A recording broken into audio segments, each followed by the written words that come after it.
you. So welcome everybody to our session from Guide Dogs. My name is Clare Messenger and I'm the National Head of CYP Services at Guide Dogs. So our session this afternoon is going to talk through the various different elements that we changed and adapted in order to support our children and young people and families during the lockdown period, and how that is now framed our service offer going forward. So as Andy was saying, we've got the chat box going. Feel free to pop things in there, but we'll have a session time at the end to answer any of those questions. So I just want to introduce you to the team first of all. So we've got Lisa Petrie, who is qualified habilitation specialist and heads up our team in Scotland. Martin Walls, who heads up our team in Northern Ireland. Wendy Sainsbury, who is a family support officer and heads up our family support team. And Catherine Copperthwaite, who has joined us from the Public Affairs and Campaigns team. So like many of you on the call, COVID hit us and we had to think on our feet about what we could do to continue to support our children, young people and families during lockdown. Not least with the fact that our habilitation services would rely on face-to-face contact with the children in order to be able to deliver our services. So we had to think very differently about how we would continue the support in that area. And Lisa and Martin will talk about how we adapted those services in their presentations. The rest of our CYP services, we were slightly luckier because we currently provide those through online support.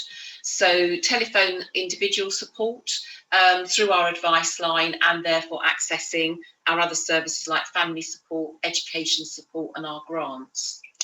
So although we were still able to deliver our services, we did need to think about adapting them. And that was really based on the changing needs and priorities of our families who we were talking to and supporting. So a really good example of this was our education support service, where they identified through their calls that there was a great anxiety and concern from parents about how they could support their children through home learning. There were isolation concerns, and in some cases where their technology for the children prevented them being able to actively participate in some of the online sessions from school. So very quickly the team got together and produced a frequently asked questions that we posted on the website, and then a series of activities and advice sheets in terms to be able to give the parents ideas about how they could support their children. Not least with our family events team, actually, it was just heading towards Easter, and they put a series of different activities, fun activities that the parents could do with the children during that time. So Wendy will also then talk in a bit more detail about what she developed in terms of the family support offer to really try and meet those arising needs. So I'm going to hand over now to Lisa, Martin and Wendy, who will take you through more detail in their session. Thanks, Claire. Yes, so like many people at the end of March, we had to very, very quickly withdraw all of our in-person delivery for habilitation. But we did recognise that some of the children, young people and families we worked with still required a level of support. So the first thing that we did was we introduced keeping in touch calls, KIT calls for short, where we would make contact with all of the children, young people and families that we supported to see if they required any further support.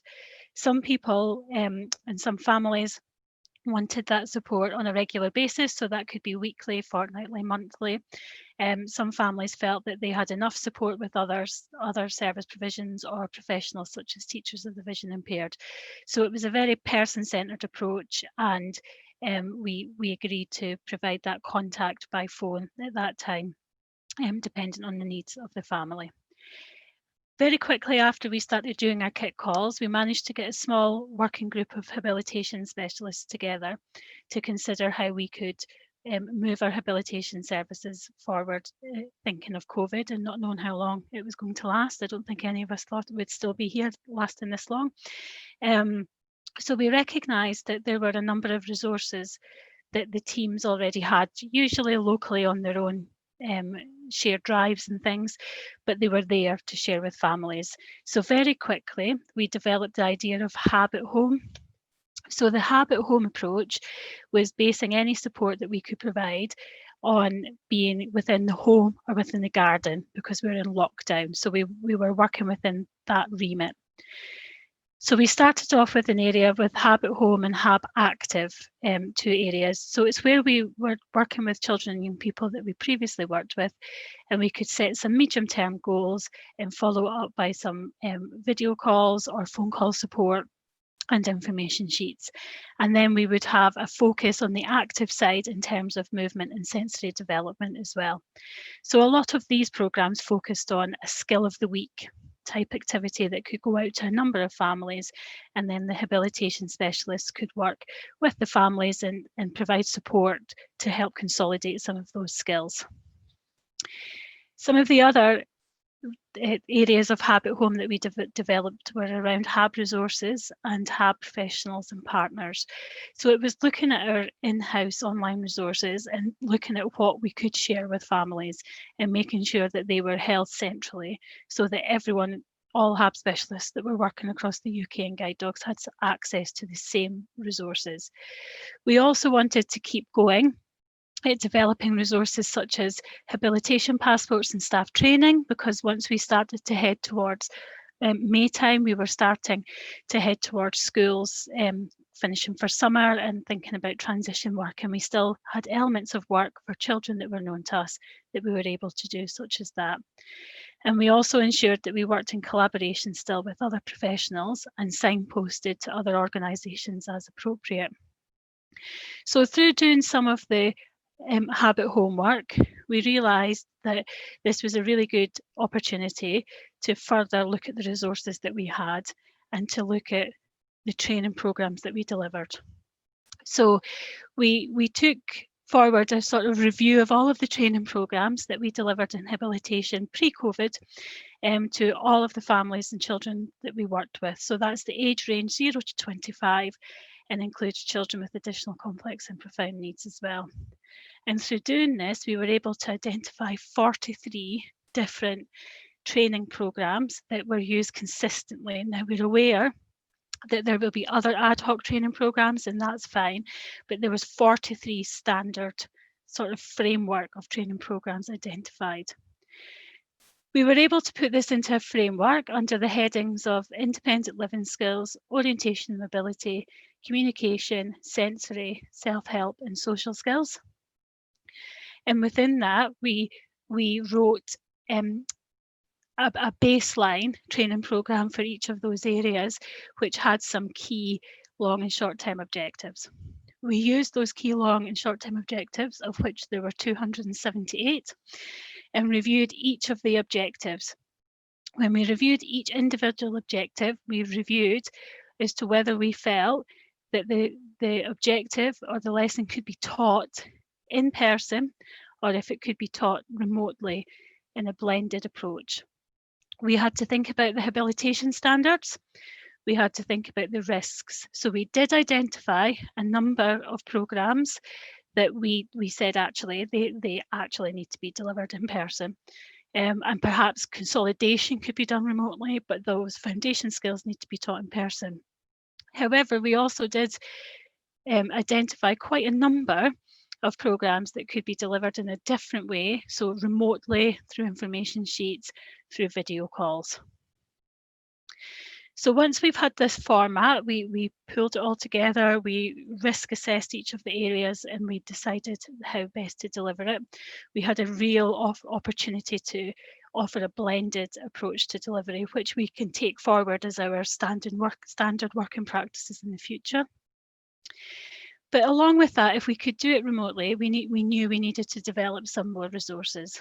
So our working group of habilitation specialists devised a quality assurance checklist so that we could maintain standards of any information sheets that were given out to anybody to to the child, young person, their family, other professionals, other friends, etc. And we would maintain standards. It would meet the habilitation standards. And we were able to identify 150 different resources that we already had across different ranges, quality assure them, and get them on the central database in guide dogs, so that all habilitation specialists and guide dogs were able to access the same resources. We're continuing to develop these resources. So this working group is a long-term working group now, and we have more staff joining the group, and we're able to identify any good practice. We're looking to share resources nationally so that it saves habilitation specialists reinventing the wheel. And we've identified some gaps. So for example, our first focus is going to look at getting good resources around environmental audits and pulling together the range of assessments that we have, because there's lots of assessments for children for their habilitation. So we did all of this work, and we're getting used to delivering sessions remotely through video. And we're seeing some real benefits to some of this work. So just to talk about a young person that I've worked with who lives in a very rural location in Scotland. He's 8 years old and he has no vision. And previously, you know, for me to go and visit him, it's a good 7-hour round trip for me to go and see him. So previously I would probably see him maybe once every 6 weeks, follow it up with phone calls to the parents, phone calls with school support staff, and some information sheets that I could scrabble around to find. So I found that since our lockdown eased, schools returned in August for us. I did a visit to school because he transitioned to a new environment. So I've done one visit, but actually I've delivered sessions to him more on a weekly basis now. So because we've got the blended approach to the service delivery, it means that this young person is actually getting a more consistent quality service, I think. We can do inputs through school through the use of Teams. We can do inputs at home through the use of Zoom. I've done collaborative staff training with the teacher of vision impairment through Teams for all school staff. We have information sheets. So the support is more regular and it's more consistent, which is excellent for him and for the family. And it also means that even children and young people that stay closer to me, I would still look to deliver the service in this way. So actually I'm probably able to support more children and young people than I was previously, because I'm not making the assumption that every visit has to be a face-to-face visit. So I'm going to pass over to Martin now, who's going to talk about some of our early years work. Thank you, Lisa. Okay, Andy, ready for the slideshow? So the presentation I'm going to give you is about early years, and it's called My Time to Play, a blended model of delivery. Next slide. So the early years service was very much about the Not For development that we produced in Northern Ireland originally. And as Clare and Lisa have said, habilitation is very much a person-facing service. And we challenged there was a real challenge to support in the face of a very isolating scenario for parents and children under COVID. So just to describe what we had structured, non-structured play songs for parents and siblings. We had habilitation assessments, parent-supported goals, and we had outcomes. We had sensory, physical, and social outcomes for children, and fun, and confidence and information sharing and sibling inclusion, and fun for parents across 5 venues. Next slide.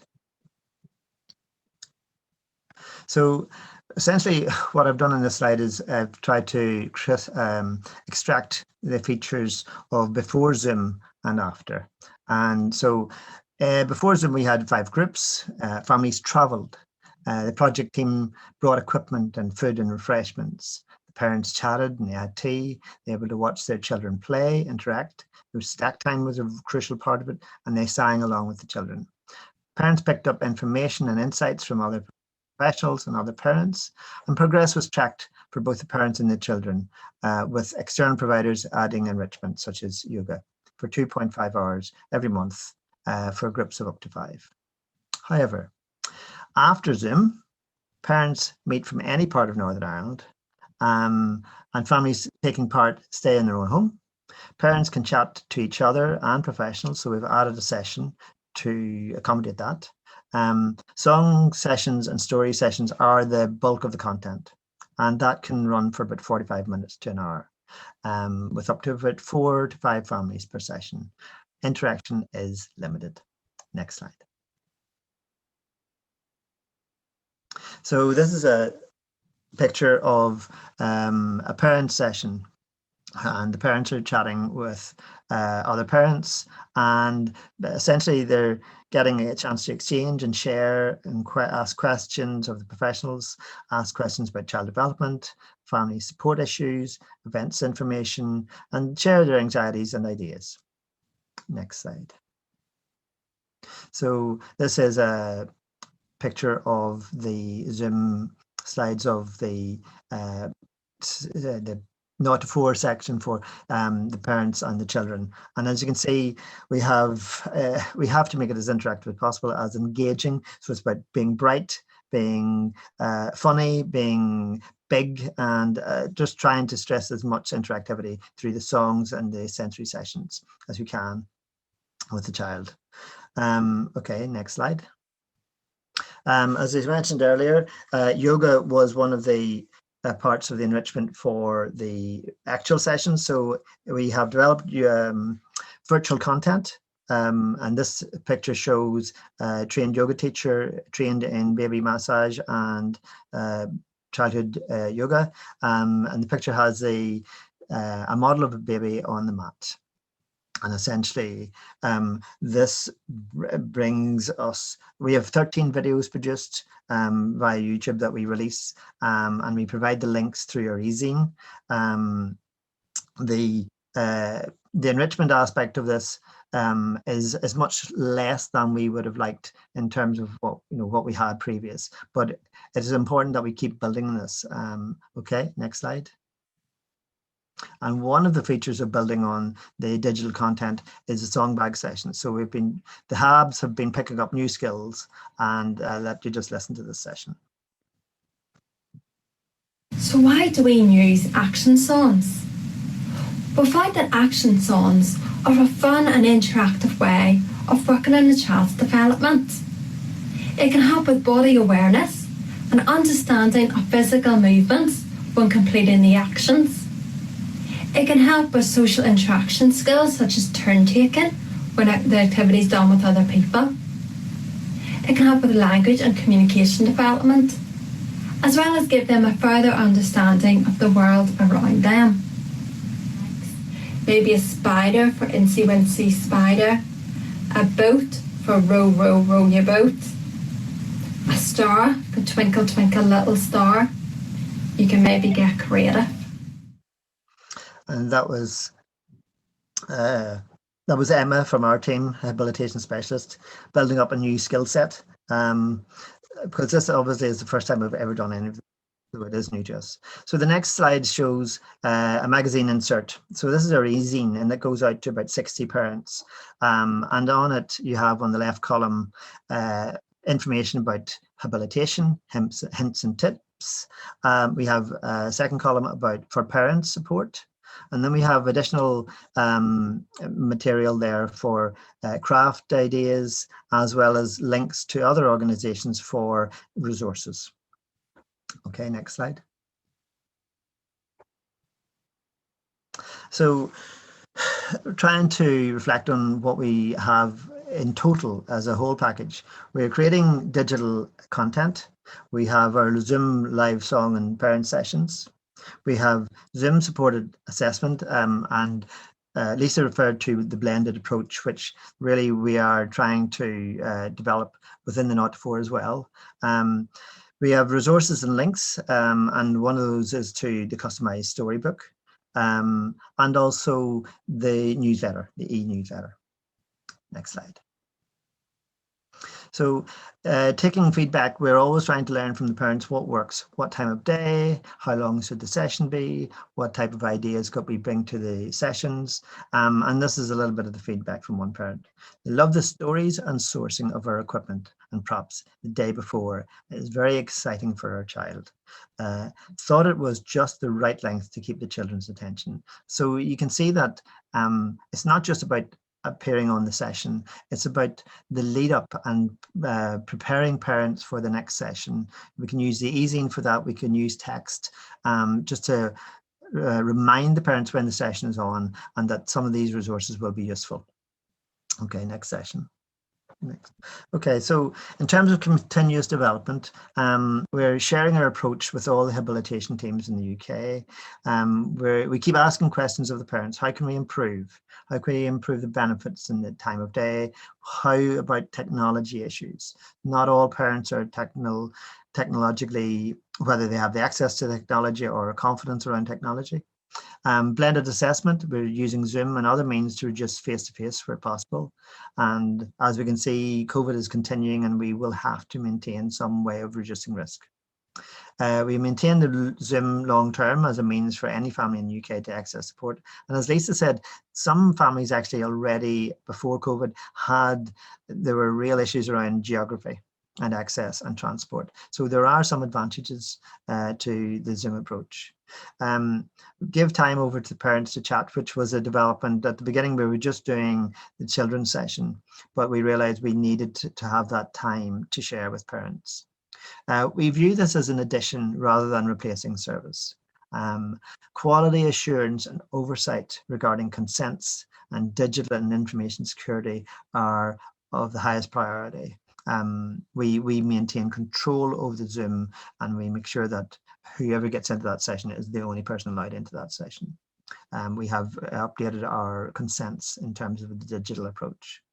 And we have introduced the external providers for baby yoga, and we'll be looking at other programs that we can develop in that respect as well. Next slide. So that is a time to play blended model of delivery.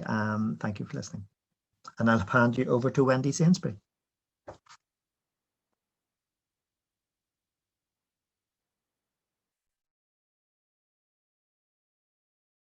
Wendy, you're on mute still.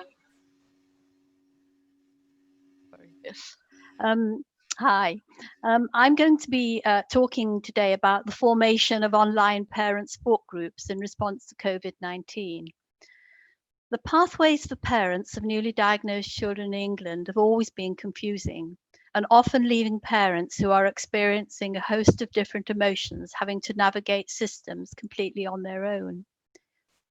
When the pandemic hit, many families of children with newly diagnosed eye conditions or even awaiting diagnosis were left feeling isolated, confused, and had the lack of support networks they may have usually had. Hospital clinics were closed, with many services such as ECLOs being furloughed, leaving a gap in support for parents who would have usually received it. The pathways have always been difficult to navigate, and parents were not receiving information, advice, and guidance as needed. We had evidence of this through our own partnership work with a major London children's eye clinic, where we provide a paediatric ECLO service which was affected. Cases previously seen at approximately 700 a week dropped to 70, and we had to provide online support as our ECLO was not allowed into the hospital. With only urgent cases being seen and follow-up appointments cancelled, our early diagnosis referrals were also dropping. So we were no longer providing our usual services, such as early diagnosis family weekend or the leisure activities that would have provided peer-to-peer support for parents. And the need for this type of support is often greater in the first year or two following diagnosis. This gap provided us with the opportunity to trial something we had not yet done in the form of online Zoom parent groups for children with newly diagnosed eye conditions. We had considered this way of supporting parents previously, but the appetite for this kind of online support was not met with enthusiasm as it was during lockdown, as parents often found it difficult to make time prior to lockdown due to busy schedules. Well, how did we do this? We decided to trial an online parent-to-parent support group with the rationale behind it being for families of children aged 0 to 4 at around the time of diagnosis. Following discussions, which included parents with whom we were currently working with, a decision was made to run 2 separate groups. For parents of children with complex needs, primarily cortical visual impairment, cerebral visual impairment, and the second group was for parents of children with ocular conditions alone, for example, nystagmus, albinism, cataracts, and glaucoma.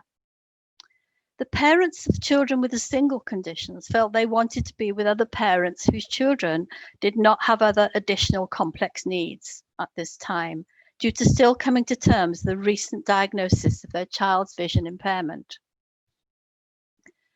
We identified parents from whom we were currently working with and those we had supported since early 2019. This also included parents who were due to attend our early diagnosis weekend. The groups commenced in May and they have been running for 6 months and are still very active. We run 2 CVI sessions, cortical vision impaired sessions, a month and 1 ocular session. The sessions run from 60 to 90 minutes, and sometimes even longer. They're facilitated by the family support lead, education lead, and the specialist early diagnosis family support officer. We have run, so far, 19 sessions, consisting of 28 parent members and including some dads, which has been great. 2 of the parents have had COVID during this time and have been very seriously ill. Although the primary outcome for the groups was to provide peer-to-peer support, we quickly saw the value of inviting key guest speakers to our meetings who could provide practical support and specialist information and advice. Specialists including leads in specific fields spanning health, education, and social care. So, we had an ophthalmologist in pediatrics from Great Ormond Street, whose specialism was in cortical vision impairment, cerebral vision impairment. We had a lead UK low specialist and clinician. We had a researcher and clinician lead in optometry with a specialism in learning difficulties. We had habilitation, we had access technology, and we had education. We also had the chief executive of the National CVI organisation. We had the former principal of an RNIB Sunshine House school and an ECLO from key London CYP clinics. We also had an education psychologist, and of course, parents themselves are experts. Not all the sessions included speakers, which gave us the opportunity for parents to share their own experience between themselves. We have been able to share from our bank of resources, signpost to relevant organisations, and also pick up where families have needed additional support and refer appropriately to other services. The outcomes. What do the outcomes for our families look like? Friendships form between parents, including WhatsApp groups made to keep in touch outside the Zoom meetings, which has eased the isolation. Parents growing in confidence to be able to support their child. And parents feeling empowered through gaining knowledge from specialists, but also from other parents. We facilitated referrals to medical professionals at key London hospitals and other hospitals, or to specific special medical professionals. Parents who would not have been able to, usually not be able to access face-to-face support due to personal circumstances such as single parenting, no support network, etc., were able to gain peer-to-peer support for the very first time. We gained awareness of what the support they should be receiving looks like and how to access it. Parents gained vital information about the pathways and any gaps missed along the journey. Links were made where children shared similar eye conditions, for example, albinism and nystagmus. Emotional support from each other, and parent mentors to support future programs. We have had lots of feedback and some quotes here from parents. I just wanted to say a huge thank you for pulling this all together. I found the discussion fascinating and I'm already starting to Google different points that came up. I look forward to receiving the information that will be shared as discussed. Thank you, Guide Dogs, for pulling this group together and allowing us all as parents to have such a big say on how we like the sessions to work. From another parent, this is the sort of platform I wish had existed when I first found out about my child's diagnosis. Therefore, I feel that this is something that Guide Dogs are interested in and have the capacity to continue. Many families will benefit greatly. And finally, have found the Zoom meetings useful. It has been a great way of communicating with different professionals. It's increased knowledge in the areas of uncertainty and has provided reassurance and support. All the persons I have been in contact with of Guide Dogs have been very supportive, and I would highly recommend you all. The support has been truly invaluable. Thank you, and over to Claire. Thank you, Wendy. Good. Okay, so we're going to move on now to our campaigns work, and just wanted to share with you where we started from at the beginning of the year and where we've ended up to now. So at the beginning of the year, the marketing team and the policy team and the branding team had got together a great programme that was with the intent to promote our CYP services as a whole. And a lot of that was built on our 0 to 4 work, which we were due to launch in July, which was based on the model that Martin's explained in Northern Ireland. Of course, because of COVID, that all got put on hold. So the team had to think differently about what they were going to target in those sessions. And they were focusing on returning to school. And one of the outputs from that was our TV advert that was aired in August and will be aired again in January. So I'm sure lots of you have seen that already, but so instead of showing you that, we wanted to show you a clip of the behind the scenes in terms of how that was actually put together under the restrictions. And then Catherine's just going to pick up after that and talk a bit more in detail about the campaigns. Can we show the video, please, now?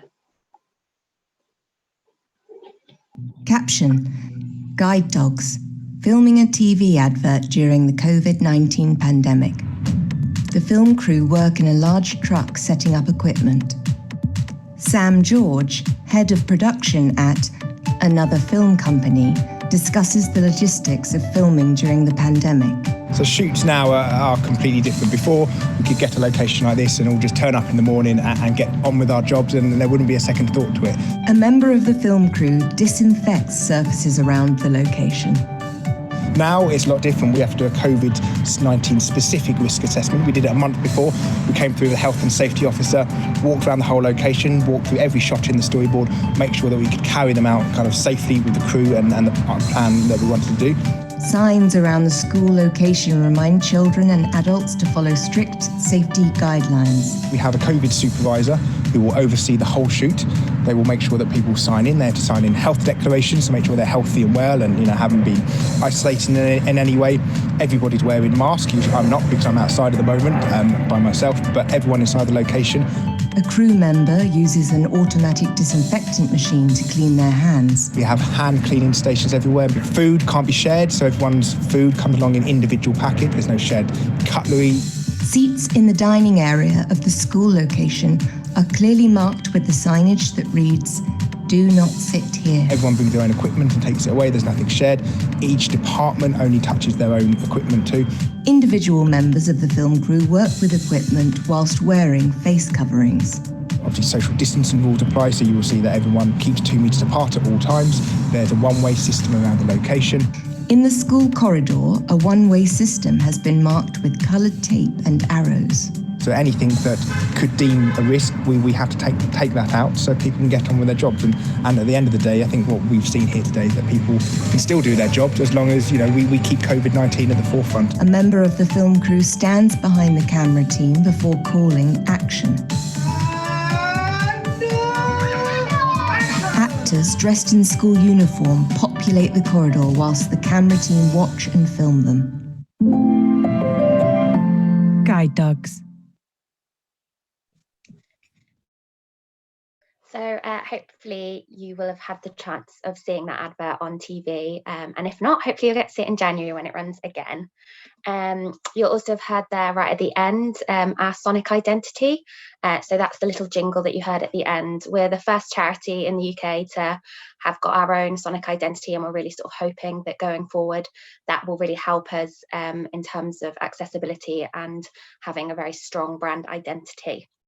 I'm just going to talk a little bit more detail about our public affairs and campaigns work and the way that we've had to adapt during lockdown, and also the new issues that have arisen during lockdown that we've also been working on. So as Claire mentioned, at the start of the year, we had decided to sort of broaden our policy, public affairs and campaigns work to look at ensuring that every child with sight loss is able to access habilitation when they need to. So we worked in partnership with Thomas Pocklington Trust, and we had plans to publish a report into habilitation provision across England in early spring. We'd booked in a parliamentary event to get it raised with their MPs and everything like that. But as we all know, lockdown hit and it completely changed our plans. All of the events got cancelled and we had to look at new ways of working. So obviously schools across the country shut down and local authorities' duties were relaxed due to the pandemic, so it became a completely changing landscape. So we instead turned to look at what we could do to ensure that children with sight loss were getting the support they needed during the lockdown. The government was aware of these challenges, obviously, and the Education Select Committee specifically opened an inquiry to look at the challenges facing all children during lockdown and into the impact that COVID-19 was having on education and children's services. So Guide Dogs worked with our other sight loss sector partners to open an inquiry to families of children with sight loss to ask them about how they were finding lockdown, how they're finding the education and how their child was coping to it. So we we used those results and submitted a joint response to the inquiry, highlighting some of the key issues that across the sector we picked up.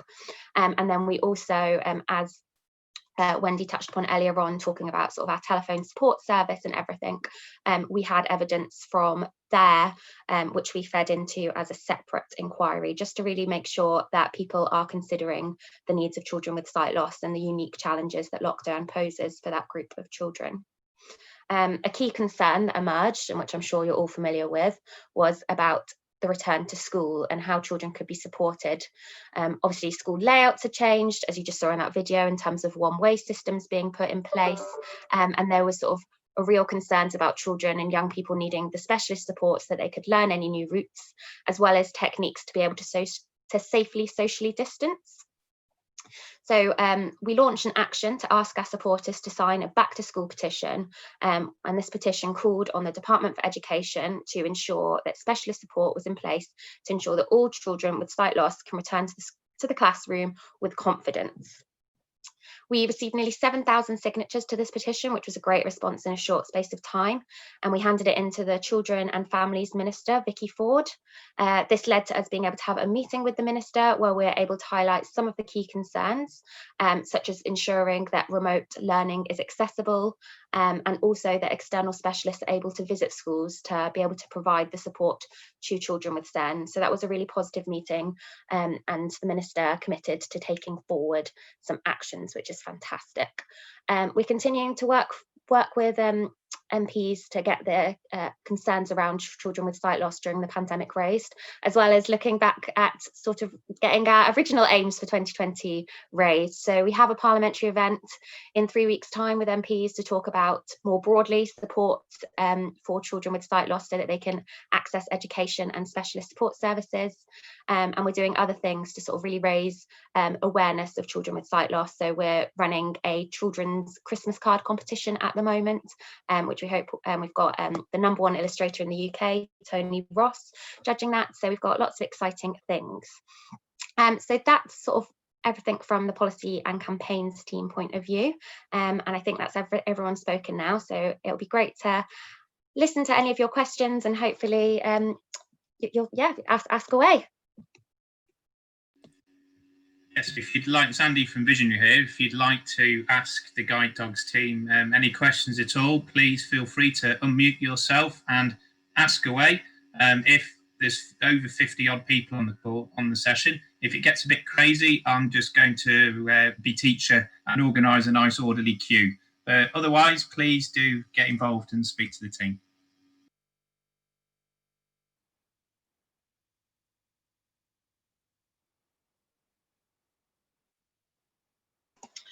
So shall I just sort of answer the one that came up on the Zoom chat while we were presenting? So it was from Sue, and are you reaching more families than before COVID? So the answer to that is no. The intention during COVID was to maintain our support to our current caseload of children. We have had more applications into our grant service, so we've got more reach there, and the customised books continued to increase as well. The areas of probably reaching the same number of people but being able to provide more support to them, as like Wendy demonstrated with her Zoom call. So instead of on a one-to-one basis, they were meeting in a group. So obviously, you know, the advantages of that, which is already described. Going forward, as Lisa you know, described, again, it will be a case of being able to give a blended support, so that we will be able to do more than just the face-to-face. And as we go back into further lockdowns, we've got this blended offer that we should then be able to maintain our support of children. And as new cases come on, we know that the work that we've done, that we can't fully assess without a face-to-face. So some of that, in terms of how quickly we can bring new children online, will depend on when we can do that face-to-face to complete the assessment. And anything else from any of the other presenters on that? Yeah, I think as far as the group goes, I think although you know, we haven't seen an increase in referrals, what I found has been really great is that we have attracted, you know, we're attracting more parents to these groups from word of mouth. So, and you know, the hope is that we will attract parents of newly diagnosed children, which isn't always easy to do, as probably we all well know. So that word of mouth is, you know, it's out there, and more parents are, you know, coming to us about, can we join your group? So that's been really, you know, super. Yeah, I would just add that in relation to the blended service, the idea, yes, it is to increase reach in relation to those difficult to reach families in a lot of the cases, or families who are, you know, under COVID, were feeling extreme isolation. But it's also about reducing risk and trying to think more broadly in terms of how we conceive our service and what our offer is.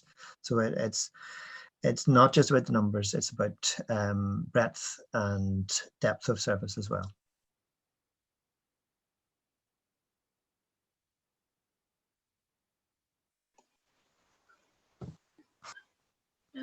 Lisa, there's one there. Hab Active. Delivering active, Hab Active. Can you pick that one up? Yeah, I think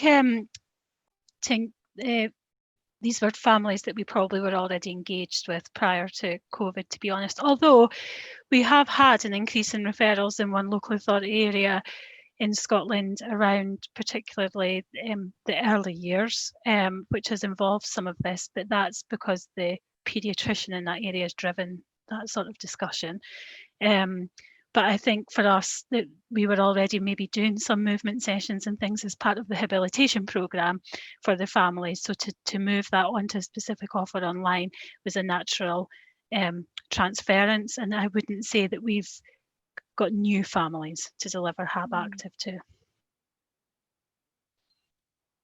A question come in just above that for the team is, have you considered how to reach the hard to reach families that might not normally engage? Any ideas welcome. I used to work for a boss who used to almost tap you on the head and tell you off when you'd use the phrase hard to reach, because you're not hard to reach, she used to say, we're just rubbish at reaching them. Yeah, any ideas welcome on how to engage there? We must have had them the same boss, Andy. That's what my Director of Children's Services used to say to us as well. It's a tricky one, isn't it? And obviously, as a charity, the families find us rather than us going out and finding the families. Certainly, in terms of accessibility, if they're living remotely and they can't get to our face-to-face services, Martin identified, and Lisa indeed, that was much easier to be able to make those sessions accessible if they were in a different form other than the face-to-face. We're always making our services accessible and equitable, but I can't say that we've done any particular proactive work to look at the more inaccessible families. I think some of the feedback we are getting locally is families of children with more complex needs are really valuing the remote sessions because they don't have to get all of their equipment and think about changing places and all of the stuff they have to do to go to a venue organised. If they can just do it from home, it's easier for them to access rather than having to travel and add it in between feeds and different things as well. So I think that's naturally making it a bit more accessible. Yeah, and I would add, I'd confirm what Lisa has just said. One of the families said to us, now, she could never have got out of the house with the children. So she really appreciates the virtual option. However, culture and geography and transport and loads of other reasons, childcare, are natural barriers to people accessing, even especially not for groups. But equally on the other side, technology poverty and confidence and tablet access are features of who won't be able to access that either. So we do need to, this is a very early stages in their service development area, and we're just learning every day almost just what we need to know. So it is early days. We have a lot more to learn over the next year or two.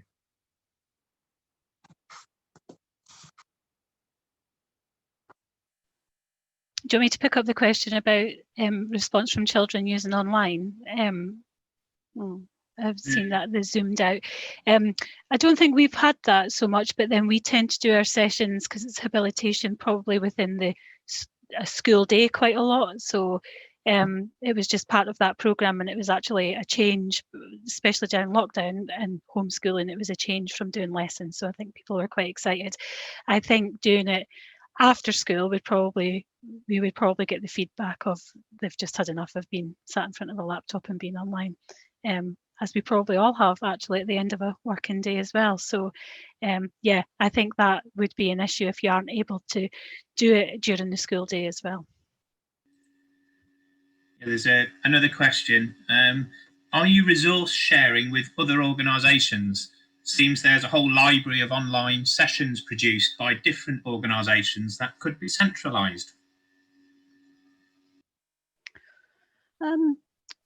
As far as the online parent support groups, obviously there are many resources that we're identifying, and for the specialists that we have, they're coming in with lots of extra information. We're not resource sharing at the moment, but what we are doing is trying to inform and raise the awareness of the groups, so that if any of you have parents of children that are very in the first year or very early diagnosed, then they can join our group as well. So that's as far as we have got at the moment, and we have been chatting to a few different organizations about these groups that have been running. I think for habilitation, we're maybe sharing some resources with our contract partners. So where we've got a service level agreement, I think we definitely share with the teachers of vision impairment, but I don't think we'll share other resources from other organisations. So within our database online, we have it separated out as to what's a guide dogs resource or an externally developed resource. So if we find good resources, we are doing that. But yes, I think everyone's reinventing the wheel, and I don't think there's a central place that we're sharing, for example, all HAB specialists to share resources. We're not doing that at the moment. We're just trying to get it shared across all of the teams in Guide Dogs at the moment, I think.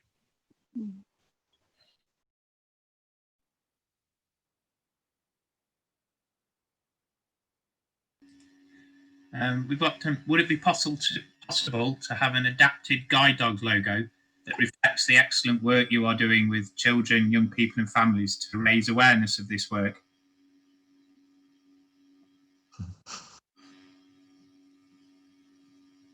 Claire, you're on mute. You're on mute, Claire.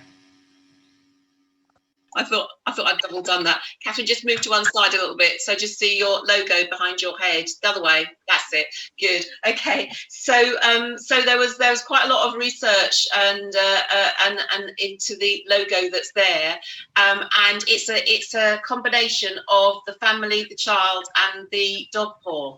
So if you look at it once, you know, you'll see it. So you see the little head at the top, and then the body at the main one at the body, and then either side. So as that logo is animated, you'll see it starts with the main body, and then the other dots around representing other members of the family. So that is incorporating the child, the family, and the dog services that we do. But you'll see it now. It's been explained, but I can see that, you know, if you hadn't had that explanation before, it doesn't leap out. But I definitely now see a person and not a dog when I look at it. Dog paw. Anything else, Catherine?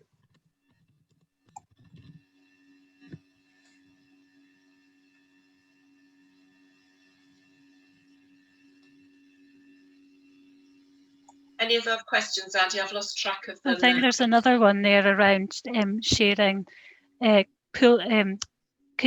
Could it be an idea that we pull a list of virtual sessions across the sector to offer to families? And another sort of linked one of, do you have any posters or leaflets to advertise or support the platforms that you're working on?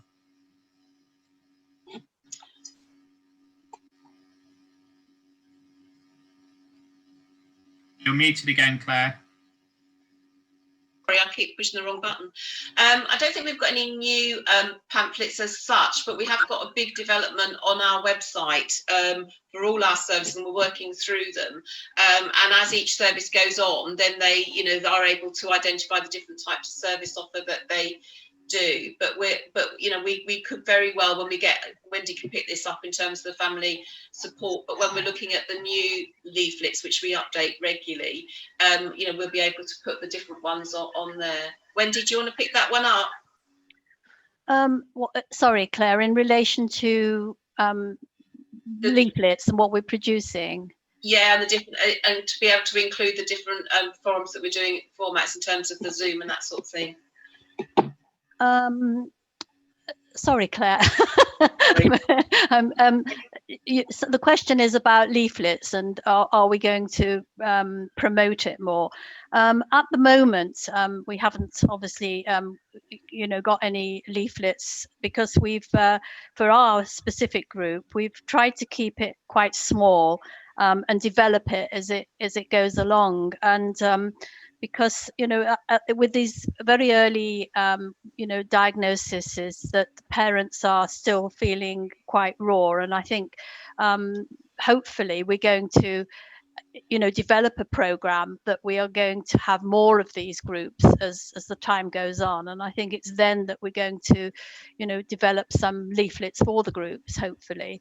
I don't know if that answers the question, really, or if there is anything else I need to expand on, really. Yeah.